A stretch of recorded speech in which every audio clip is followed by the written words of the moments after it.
জানেন, প্রেগনেন্সির একেবারে প্রথম দিকে আমি একদমই খাওয়া দাওয়া করতে পারতাম না, যেহেতু আমাকে ডিউটিও করতে হতো সাথে সাথে।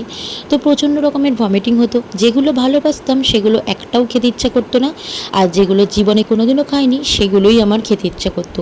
তো প্রেগনেন্সির জার্নিটা একটা ভয়ঙ্কর রকমের সুন্দর, একটা ভয়ঙ্কর রকমের অনুভূতি আমি পেরিয়ে এসেছি। আচ্ছা, আপনাদেরও কি এরকম হয়েছে? অবশ্যই কিন্তু কমেন্ট করে জানাবেন। তবে ভমিটিংটা সবার ক্ষেত্রে একরকম হয় না, কারোর বেশি হয়, কারোর কম। তবে আফটার ডেলিভারি আমার সাথে যেটা ঘটেছে আপনাদের সাথে শেয়ার না করে পারলাম না। বিকেল হলে আমার অদ্ভুত রকমের খাবার দাবার খেতে ইচ্ছে করে, যেগুলো আগে কোনোদিনও ইচ্ছে করেনি। যেমন ধরুন দোসা, বা ধরুন মোমো, বা ধরুন এই যে আমি এখন খাচ্ছি চাউমিন, বা ধরুন দই বড়া, বা ধরুন পাপড়ি চাট, এইসব কিছু। জানি না, মাতৃত্বটা বোধহয় এরকমই সুন্দর, যেটা মেডিকেল সায়েন্সকেও ফেল করে দেবে। এর সাথে মেডিকেল সায়েন্সের কোনো রকম তুলনা নেই, আমি তো মনে করি। আর প্রেগনেন্সির পুরো জার্নিটা একদম শেষ পর্যন্ত, প্রথম থেকে শেষ পর্যন্ত সবার ক্ষেত্রে একরকম হয় না, আলাদা আলাদাভাবে আলাদা আলাদা মানুষের মধ্যে দেখা যায়। তো যাই হোক, সেরকমই বর্ধমানে সেদিন গিয়েছিলাম, হঠাৎ করেই কিছু খেতে ইচ্ছে করলো। আর দেখুন না, দুটো খাবারের প্রতি আমি হামলে পড়েছি।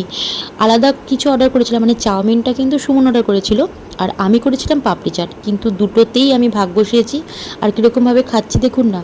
তো যাই হোক, আমি সেদিনকে ভেজ চাউমিন আর সাথে ভেজ পাপড়ি চাট অর্ডার করেছিলাম। এই শুধুমাত্র ফাস্টফুডের প্রতি নয়, বাড়িতেও জানেন আগে যেমন কম ভাত খেতাম, কিন্তু এখন আমি প্রচুর ভাত খাই।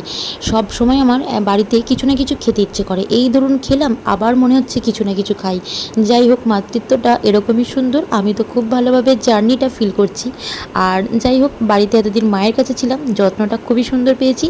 এবার তো আবার নিজের কামব্যাক, আবার ডিউটিতে ফিরে এসেছি। যাই হোক, এত কথা বললাম কারণ হচ্ছে, আপনাদের যদি এরকম এক্সপিরিয়েন্স হয়ে থাকে অবশ্যই একটু কমেন্ট করে জানাবেন।